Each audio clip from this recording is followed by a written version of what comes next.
네, 안녕하세요. 영스랩입니다. 자, 오늘은 주제가 삶의 큰 위기를 다루는 법에 대해서 좀 설명을 드리겠습니다. 이 주제는요, 데이비슨 호킨스 박사의 치유와 회복이라는 책에서 으로 설명을 좀 드리겠습니다.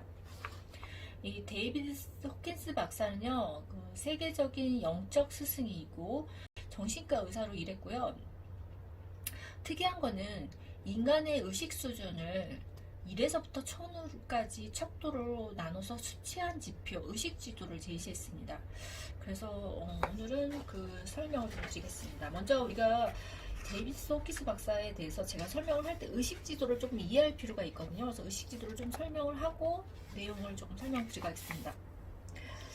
우리가 인간이 겪는 여러 가지 스트레스라든지 알코올 중독, 여러 가지 병이라든지 우울증, 심리적인 스트레스, 두려움, 그 다음에 우리가 인간에서 우리 일상생활에서 겪는 여러 가지 상실감, 인간의 다양한 문제들은 의식 차원에서 접근해야 된다는 방법을 얘기하고 있습니다. 그러니까 제일 중요한 기준은 의식이 제일 중요하다는 거죠. 우리 감정이나 우리가 주로 대부분 어떤 큰 상실감이나 어떤 문제에 대해서 우리는 감정이 휘둘려서 이게 많은 문제들이 발생하는데, 이 박사님의 연구는 의식 차원에서 접근해야 되고 거기에 이 의식을 바꿔야 된다는 얘기인 거죠. 특히 우리 몸과 영혼과 그 다음에 마음과 몸과 영혼의 관계를 설명하는 과정에서 이제 계속 이 의식 지도의 얘기를 할 거고, 의식 지도에서 나타나는 에너지장, 또 수치화된 에너지에 대해서 이해를 하는 것이 굉장히 중요한데요. 다양한 에너지 장을 이제 1에서부터 1000으로 나눴고, 의식을 말할 때 우리가 의미하는 것은 바로 이 에너지 장인데, 의식 지도에는 의식의 일반적인 장들이 표시되어 있습니다. 화살표가 가리키는 것처럼 의식이 장하는 장에 따라서 그 힘의 측정을 보여주는데요. 자, 여기 보면 200대를 기준으로 의식의 장을 우리가 1에서부터 1000까지 나눴어요. 그리고 그 기준을 200으로 잡았는데 200이 중립이에요, 중립. 그리고 200 아래로 내려가면은 이게 부정적인 에너지고요. 200 위로 올라가면 이게 긍정적인 에너지입니다. 근데 여기서 우리가 부정적인 에너지, 예를 들면 아주 낮은 단계의 에너지가 뭐냐면 20이 수치심, 죄책감은 30이고요. 무감정은 50, 슬픔 75, 두려움 100, 욕망 125, 분노 150, 자부심 175 정도고요. 그다음 중립이 200인데 200이 용기입니다. 그다음 중립이 250, 자발성이 310, 수용 350, 우리가 이성적인 감정, 이성이 400, 사랑이 500입니다. 사랑 500, 그다음에 기쁨 540, 평화 600, 그다음 깨달음이 700에서 1000입니다. 근데 우리가 일반적으로 700에서 1000은 굉장히 영적인 지도자들, 예를 들면 부처나 아니면 예수님이나 아주 이런 영적인 지도자들이 겪는 수준이 이게 1000 정도고요. 그 다음에 간디 같은 사람 아시죠? 인도의 간디, 이 사람이 올랐던 경지는 한 평화 600 정도라고 합니다. 600. 그래서 이걸 다 수치로 나타냈어요. 에너지 장은 수치로 나타냈는데, 이 에너지 장은 중요해요. 방향이 부정적인 방향, 아까 제가 200에서 아래로 내려가는 부정적인 방향은 삶을 지지해 주지 않기 때문에 우리 삶을 반하는 장, 우리 삶을 파괴하는 장이라고 볼 수 있죠. 우리 삶을 공격적인 파괴하는 장이라고 볼 수 있고요. 반면에 200 이상으로 위로 올라가는 긍정적인 방향으로 향하는 장은 우리가 위쪽으로 올라갈수록 우리가 진리, 깨달음, 합일 이런 쪽으로 가까워지면서 이 수치가 높아질수록 에너지 장도 힘도 강해진다고 하는 거죠. 근데 이 에너지 장은 결국은 우리의 삶의 건강이나 영적인 부분뿐만 아니라 관계, 그 다음에 모든 면에서, 우리 심지어 노화, 모든 면에서 다 영향을 미친다는 거죠. 그래서 여기 에너지 장을 0에서 시작해서 소위 깨달음의 상태가 600에서 1000을 이루는데, 이 깨달음은 이원성인 개인적인 나, 그러니까 우리가 에고의 나 있잖아. 에고, 아주 이기적인 원초적인 에고에서부터 참나, 깨달음을 얻은 나, 그 상태, 초월한 상태까지를 의미하는데, 이 의식 지도에서 개인적인 나의 단계에서 우리가 나, 에고의 나나 아니면 나 자신에 대해서 말할 때 보통 이 일반적으로 의미하는 것인데요.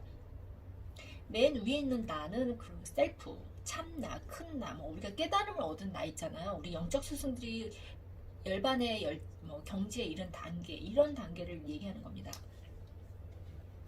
자, 그러면 우리가 상실감이라는 거, 우리 큰 위기를 다루는 법에 대해서 좀 설명을 드리겠습니다. 이게 에너지장하고 연관이 있기 때문에 제가 에너지장을 좀 설명을 드린 거고요.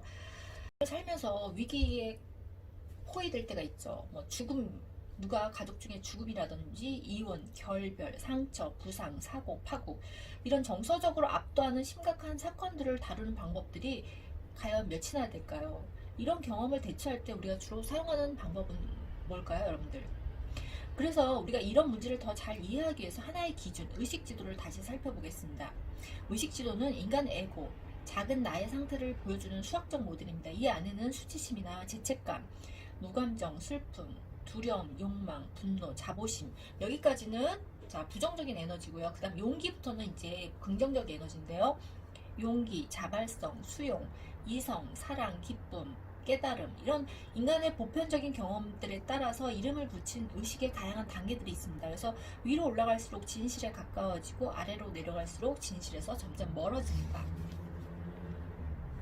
이 지도에서 숫자는 의식의 다양한 단계들이 지닌 상대적인 힘 또는 에너지를 나타냅니다. 예를 들면 무감정의 단계는 두려움보다는 에너지가 훨씬 약하고 두려움의 단계는 용기보다, 중립의 단계는 사랑보다 에너지가 훨씬 약합니다. 이런 다양한 단계의 상대적인 힘은 서로 다른 관점을 잘 반영을 합니다.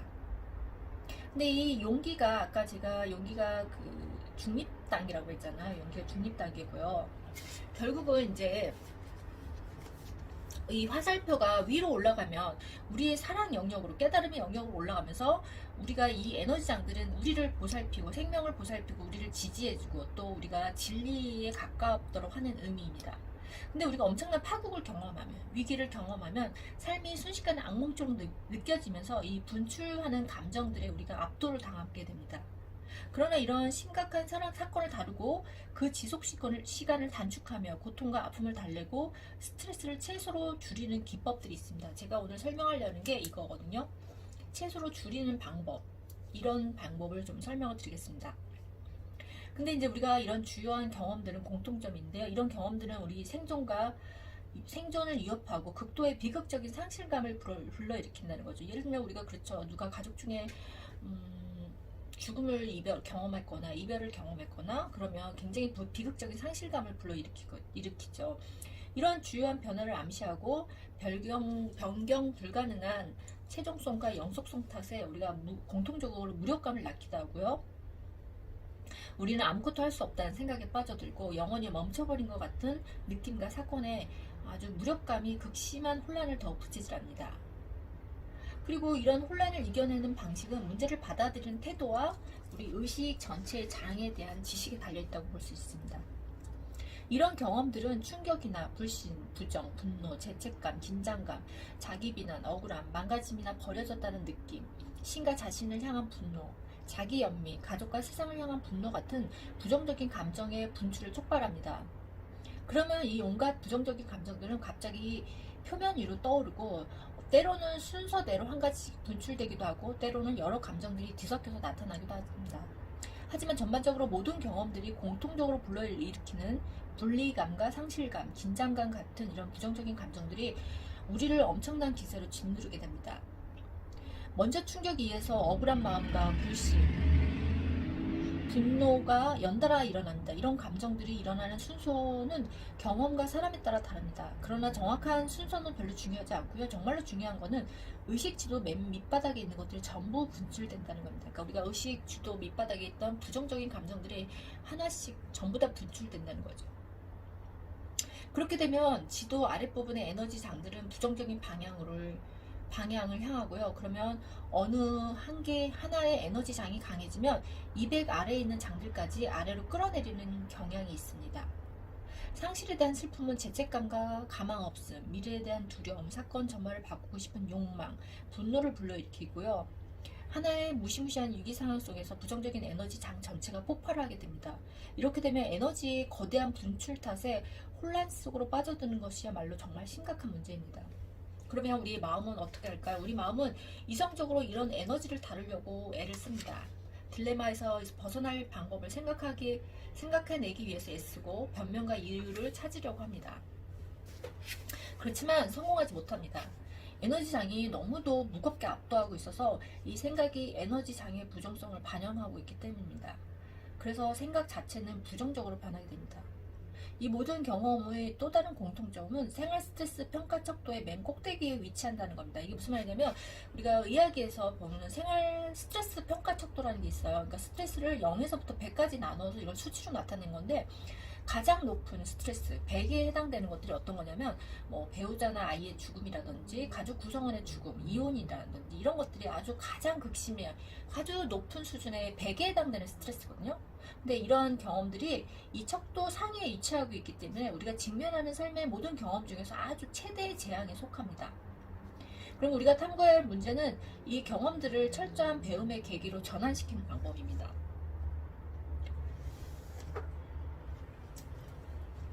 이 배움을 극대화시켜서 의식의 중요한 도약을 위한 발판으로 삼는 법을 찾아야 됩니다. 그러기 위해서는 의식 자체를 되돌아보고 몸과 마음과 영혼의 관계를 다시 이해할 필요가 있습니다. 이 관계의 정확한 본질이 무엇인지, 그러니까 여기의 핵심이 이거죠. 우리 몸과 마음과 영혼의 관계, 이 관계와 에너지를 우리가 터득하면 이 문제를 해결할 수 있거든요. 자, 그런 얘기를 제가 계속 해드리겠습니다. 우리 몸은 스스로 경험하지 못합니다. 몸은 그저 존재할 뿐이고 실제로 지각력도 없습니다. 우리가 몸이 어디 있는지 알 수 있는 것은 오감 덕분입니다. 우리가 경험하는 것은 몸이 아니라 오감인 거죠. 그래서 오감 자체도 스스로 경험할 수 없으며 오감은 더 큰 어떤 것, 즉 마음속에서 경험되어져야 합니다. 우리가 몸에서 일어나는 일을 의식할 수 있는 이유는 몸의 현상들이 마음속에서 보고되고 경험되기 때문입니다. 근데 또 마음도 역시 스스로 경험할 능력이 없습니다. 기억은 자신의 기억임을 경험하지 못하고 생각은 자신의 생각임을, 느낌은 자신의 느낌을 경험하지 못합니다. 이것은 마음보다 더 큰 것, 즉 의식 속에서 경험되어져야 합니다. 그러니까 이 순서가 어떻게 되냐면요. 맨 처음에 몸이 있고 그 다음에 우리 마음이 있고요. 그 다음에 의식이 있다는 거죠. 그러니까 몸도 스스로 경험하지 못하고 마음도 스스로 경험하지 못하고 다만 가장 큰 높은 단계 의식에서 경험되어져야 된다는 거죠. 그래서 우리가 마음에 일어나는 일을 알 수 있는 것은 의식 덕분입니다. 그런데 마음은 우리 오감 차원에서 일어나는 일을 보고해주고 오감 차원은 우리 몸에서 일어나는 일을 보고해주고 우리 경험은 몸 자체에서 면 땅에 떨어져 있습니다. 이와 비슷하게 의식 자체도 스스로를 경험하지 못합니다. 우리가 의식 안에서 일어나는 일을 알 수 있는 것은 자각의 에너지장 덕분입니다. 자, 의식보다 더 큰 것은 에너지장이라는 얘기 다시 나옵니다. 그래서 의식은 오감 안에서 일어나는 일을 보고하고 오감은 몸 차원에서 일을 알려줍니다. 그러므로 우리가 경험들을 경험하는 자리는 신체적인 몸 자체에서 아주 멀리 떨어져 있습니다. 그래서 이처럼 경험이 의식 안에서 이루어지기 때문에 의식의 장 안에서 인간의 문제의 해결책을 직접 구할 수 있습니다. 고통과 아픔의 양을 효과적으로 줄이거나 완화시킬 수 있으며 훨씬 좋은 결과들을 불러일으킬 수 있습니다. 이런 기법과 접근법의 효과는 이미 몸의 통증이나 고통, 아픔, 우울, 불안, 두려움 등의 치유에 증명이 되었습니다. 우리가 이런 문제를 쉽게 또 해결할 수 있다는 거, 바로 해결해 줄 수 있다는 것을 제가 설명을 드리겠습니다. 이 큰 파국과 같은 사건은 우리가 어린 시절에 경험한 사람들도 있고 나이가 들었을 때 그들을 만나보면 여전히 그 사건 속에서 벗어나지 못했음을 알 수 있습니다. 50년이 지난 후에도 그 사건이 불러일으킨 부정적인 감정들과 이로 인한 주요 결정, 분노나 환멸, 고통, 원망 등을 안고 삽니다. 마치 그 사건이 어제 경험한 것처럼 여전히 치유되지도 자유로워지도 못한 상태입니다. 짓눌림 속에서 벗어날 방법을 아직 깨닫지 못한 것입니다. 자, 그러면 사건을 경험하는 차원에서 짓눌림을 해결하는 방법을 이야기해 보겠습니다. 먼저 경험이 일어나는 지점을 파악하려면 먼저 경험의 장을 살펴보아야 합니다. 경험은 저기 바깥 세상이나 우리 발밑 혹은 우리 윗속에서 일어나는 것이 아니고요. 우리 의식 안에서 일어납니다. 그리고 경험을 경험하는 자리를 잘 살펴보면 그 자리가 모든 것임을 알게 됩니다. 어느 하나가 중심점 속에서 경험하는 것이 아니라 이런 생각은 마음의 믿음 체계입니다. 믿음. 그리고 결국은 우리의 생각이라는 거죠. 그러니까 우리가 예전에 경험했던 것들은 우리의 어떤 잘못된 믿음이나 우리의 생각이라는 거죠. 자, 이 점을 연구하면 이런 작업을 정확하게 만들어주는 놀라운 것을 발견하는데요. 나는 50년 넘게 임상적으로 연구하고 있으며 삶의 주요한 위기들을 모두 겪어보았기 때문에 잘 압니다. 데이비드 호킨스 박사 얘기입니다. 삶의 주요한 위기를 모두 겪어보았기 때문에 잘 압니다. 실제로 몇 년 전에 위기를 6번이나 경험했습니다. 이런 위기를 모두 여러분들도 내면에서 경험할 수 있는 것이므로 이 위기를 통해서 얻을 수 있는 진실을 얘기해 보겠습니다.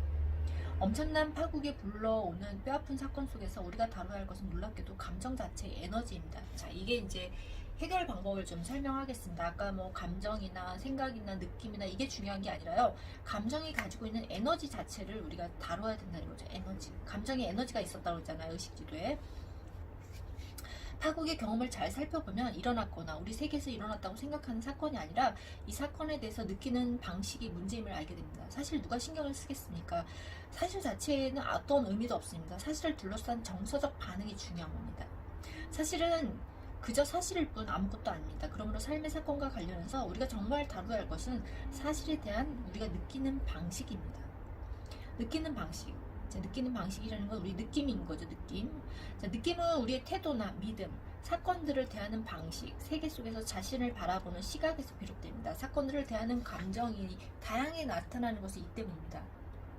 그러나 이 압도당한 상태에서 정서적인 에너지를 자체를 다루는 것이 문제입니다. 실제로 감정은 다들 필요가 없고 그저 감정들의 에너지만 다루면 됩니다. 자, 그러면 이렇게 얘기하는 사람도 있을 거예요. 좋아요. 그럼 저기 사건들을 어떻게 이해해야 합니까? 돈도 한 푼도 없는데 그럼 지금 어떻게 해야 할까요? 저는 남편도 없는데 어떻게 해야 한단 말입니까? 등등. 놀랍게도 사건들은 다루기가 아주 쉽습니다. 엄청난 파국 같은 건 없습니다. 일단 느낌을 제쳐두고 나면 사건 자체는 그냥 기계적인 방식으로도 해결할 수 있습니다. 이 부정적인 감정들의 에너지상에서 문제들이 비극적이고 절망적이고 견딜 수 없고 극복 불가능한 것처럼 여겨집니다. 그러나 일단 이런 부정적인 에너지장에서 빠져나오면 삶은 스스로 풀려갑니다. 다른 무언가가 빈자리를 채워서 제대로 굴러갑니다. 감정들은 치워버리면 문제들은 간단하게 해결되는 것입니다. 중요한 문제는 저기 외부에 있는 사건이나 삶의 환경을 다루는 것이 아니고요. 압도적인 사건으로 피폐해진 사람들을 위해서 보통 친척이나 가까운 친구들이 이 상황을 수습해 주기도 합니다. 그러므로 문제는 일어난 에너지를 다스리는 일입니다. 자, 중요한 거 나오죠. 에너지를 다스리는, 감정을 다스리는 게 아니라 에너지를 다스리는 거죠. 부정적인 에너지 장 가운데 하나가 폭발하면 이 장은 나머지 장들을 끌어들이는 경향이 있습니다. 그래서 우리가 보통 슬픔을 경험하면 슬픔만 경험하는 것이 아니라 자신을 탓한다든지 슬픔과 더불어서 죄책감도 언제나 함께 일어납니다. 또 우리가 죄책감 모퉁이를 돌 때 또 이런 다른 질책까지 같이 일어나는 거죠. 예를 들면 내가 왜 그때 잘 살피지 않았을까? 내가 왜 그때 체인을 장착하지 않았을까? 내가 왜 그녀를 얼른 의사에게 데려가지 않았을까? 그러면 그녀의 암이 나았을 수도 있을 텐데. 이런 일종의 혈고적인 자기 질책도 일어납니다. 그리고 또 무감정이나 가망 없음 감정도 일어나고요. 그리고 다시는 행복해질 수 없고 또 행복이 원천히 삶에서 사라진 것만 같은 상실에 대한 슬픔도 당연히 일어납니다. 그리고 뒤이어 두려움과 욕망과 모든 것들이 다 일어납니다. 부정적인 감정은 다 일어나게 되는 거죠. 그러면 이 부정적인 에너지로 인해서 수렁에 빠지고 맙니다. 이처럼 마음이 처리하기에는 부정적인 에너지가 너무 강하다는 것이 문제죠. 결국 마음이 혼란에 빠지고 아드레날린이 치솟으면 스트레스 호르몬이 온몸을 휩쓸어버리고 극심한 스트레스는 우리 의식 안에서 우리를 심각한 위기 상태로 몰아넣습니다. 그래서 이제 여러분들이 아마 조심해야 될 게 극심한 스트레스를 겪게 되면 꼭 질병을 앓게 되더라고요. 근데 저도 주변에서 보면 어떤 극심한 사건을 겪거나 극심한 스트레스를 겪었을 때 어떤 예를 들면 암을 앓는다든지 어떤 질병을 앓게 되는 경우가 굉장히 많습니다. 자, 그래서 우리가 이 문제를 해결하기 위해서는 더 높은 에너지 차원에서 다뤄야 합니다. 아까 얘기했죠. 에너지창, 높은 에너지는 긍정적인 에너지라고 제가 아까 말씀드렸죠. 그래서 더 높은 에너지는 더 큰 힘을 의미하는데요. 그러므로 더 높은 에너지 차원에서 다루면 문제는 자동으로 해결됩니다. 더욱 낮은 차원에서는 이런 일이 불가능합니다. 그러므로 우리가 다뤄야 할 것은 정서적 압도의 에너지입니다. 그리고 우리가 모든 요인을 건너뛰고 감정이 분출해내는 에너지를 집중적으로 다룰 것입니다. 심리가 어떻든 간에 중요하지 않기 때문입니다. 부정적인 감정들이 엄청나게 분출되고 있으므로 이런 감정들이 만들어내는 에너지를 해결하는 것이 적절합니다. 이때 효과적인 기법은요, 생각들을 무시하는 것입니다. 우리가 부정적인 에너지가 나타나면 이걸 무시하라는 거죠. 생각 능력의 결여로 인해서 생각들은 결코 이해하지 못할 것이기 때문에 그저 마음은 무겁게 압도당해 있을 뿐입니다. 몹시 복잡하게 얽혀있는 문제들이 경험의 전체적인 의미를 만들어내는데 어떤 역할을 하는지 심리적 자아의 모든 차원에서 완전하게 이해하려고 든다면 우리가 문제를 푸는데 평생이 걸릴 것입니다. 그래서 먼저 알아차려야 할 것은 우리가 일방적인 방식으로 느끼는 이 느낌의 저변에 에너지가 존재한다는 거죠. 그러니까 우리가 느끼는 감정이나 슬픔이나 이런 여기는 에너지장이 존재한다는 걸 우리가 인식을 해야 되고요. 굳이 이름을 붙이자면 감정의 에너지, 느낌, 이면의 에너지라고 부를 수 있습니다. 이 확산성 없는 이름의 에너지는 시간이 조금만 주어져도 슬픔이나 분노, 두려움, 격분, 자기 연민, 질투와 같은 감정으로 형태를 취하기 시작합니다. 처음에는 형태 없이 산만하게 퍼져있던 감정의 장이 이제는 슬픔의 형태를 담는 것입니다. 그리고 이 슬픔 안에는 약간의 두려움과 분노도 들어있고 감정의 에너지는 대체로 이와 같습니다. 그리고 시간이 짧게라도 더 주어지면 감정의 에너지는 더욱 커다란 형태를 취합니다. 아, 난 이제 돈도 없는데 어떻게 살지? 와 같은 구체적인 두려움이 그 예입니다. 두려움이 이렇게 형태를 취하면 두려움이라는 이 구체적인 감정의 생각들이 다시 일어나기 시작하고 마치 억압되어 있던 어마어마한 양의 에너지가 사건들을 계기로 연달아 일어나는 것과 같습니다. 이제 이 억압된 에너지를 풀어보는 방법을 알아보겠습니다. 근데 여러분들이 부정적인 에너지를 갖고 있으면 이게 체인처럼 꼬리에 꼬리를 물고 점점점 더 많은 부정적인 에너지를 다 끌어올린다는 거죠. 자, 그러면 여러분들이 아까 처음엔 무시한다고 그랬죠. 무시하는 방법이 있고, 그 다음에 에너지를 풀어보는 방법에 대해서 다시 또 좀 설명하겠습니다. 자, 이런 에너지 장애, 마치 분출을 기다리는 가스 저장고와 같다. 평생 에너지가 쌓여있기 때문에 이제는 분출할 길을 찾고 있는 것이다. 이럴 때 어떤 사건의 계기로 수문이, 대문이, 출입구가 열리면서 통 속에 꾹꾹 눌려있던 감정 에너지가 이 틈에 탈출을 시도한다. 혹간문이 열리는 순간 온갖 동물들이 바깥으로 뛰쳐나오는 것처럼 말이다. 이 뛰쳐나오는 동물들을 피할 수 있는 방법은 없다. 하지만 피할 수 있다는 사실을 인정하면 신속하게 경험을 통과해 나갈 수가 있다. 피하려고 애쓰면 애쓸수록 경험은 더욱 연장될 뿐이다. 물론 마음이 이 감정의 에너지를 피할 방법을 찾아내려고 분투할 것이다. 그러면 고통을 줄일 수 있는 것처럼 말이다. 사실 고통은 경험에 대한 저항에서 비롯된다. 이것을 해결하려면 그저 앉아서 저항을 내려놓고 함께하기를 선택하기만 하면 된다. 되도록 빨리 마음을 열고 받아들일수록 억눌렸던 에너지도 빠르게 빠져나가고 경험도 신속하게 끝을 맺는다. 몇 시간, 며칠, 몇 주, 몇 달, 몇 년, 심지어는 평생도록 끊임없이 고통스럽게 우리를 끌어내리도록 허용하는 대신에 모든 것을 풀어버리는 것이다. 네, 이게 제일 중요한 여기 이 내용에서 가장 중심적인 주제라고 볼 수 있습니다. 주제 뭐냐면 우리가 부정적인 감정, 어떤 사건을 겪었을 때 굉장히 부정적인 감정들이 아까 제가 얘기했죠. 이렇게 꼬리에 꼬리를 물고 이게 부정적인 감정들이 분출해서 완전히 화산 폭발하듯이 하는데 이거를 내가 막 피하려고 저항을 하게 되면은 그 감정의 에너지 장이 더 커져 버리는 거예요. 그래서 이때는 어떻게 하냐면 그냥 저항하지 않고 받아들이고 수용하고 함께하기를 선택하는 거죠. 그래서 그냥 그 부정적인 모든 사건들을 내가 그냥 저항하지 않고 내 마음으로 받아들이고 그리고 그 억눌렸던 에너지가 내 몸을 빠르게 통과해서 지나가도록 여러분들이 받아들이는 수밖에 없다는 거죠. 그때 이 부정적인 에너지를 받아들이지 않고 저항을 하면 이게 더 오랜 시간을 끌 수도 있고요. 또 이때 모든 문제를 해결하지 못하게 되면 이게 평생토록 내 마음속에서 잠재되어 있다가 언젠가는 분출하는 사건이 될 수 있다는 거죠. 그리고 이때 부정적인 감정들을 해결하지 못해서 그 사건이 나중에 또다시 문제로 해서 언젠가는 분출할 수 있다는 거죠. 그래서 가장 현명한 방법은, 가장 빨리 해결하는 방법은 저항하지 않고 받아들이고 수용한다는 거죠. 그래서 이 에너지, 부정적인 모든 에너지가 내 몸을, 내 의식을 빠져나갈 수 있게 문을 열어준다는 거죠. 자, 그리고 또 중요한 건 모든 생각에 딱지를 붙이는 것. 여러분들 보통 그러잖아요. 내가 만약에 혈압이 졌는데 혈압이 사실은 어떤 사람들은 120, 80이 정상인데 내가 어떤 감정적으로 막 분노하는 일이 있으면 일시적으로 혈압이 높아질 수 있거든요. 근데 내가 딱 쟀더니 140에 90이에요. 그 상황 때문에 혈압이 높았는데 그러면 나는 그날 난 고혈압 환자인가 봐 하고 나의 상태에 딱지를 붙이게 되면 난 진짜 고혈압 환자가 되는 거거든요. 그러니까 여러분들이 어떤 내 몸의 상태든 내 감정의 상태든 이런 데다가 부정적인 딱지를 붙이지 마세요. 이거 굉장히 중요한 의미거든요. 자, 그래서 모든 생각에 딱지에 불과하고 실체가 없다. 사실 이런 생각은 실제하는 것은 하나도 없다. 사랑하는 사람이 죽으면 마음이 자동적으로 슬픔을 말하겠지만 이것도 역시 딱지에 지나지 않는다.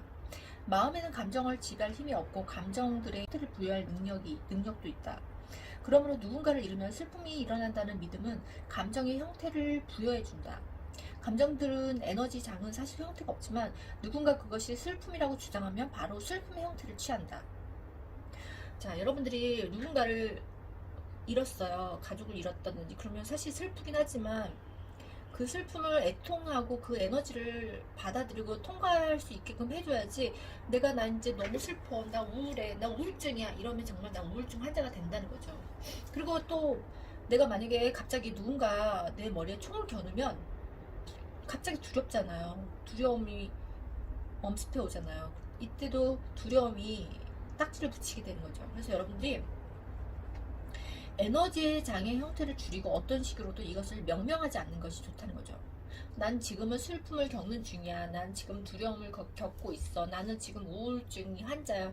이런 식으로 딱지를 붙이시지 말라는 얘기입니다. 이거 굉장히 중요한 의미거든요.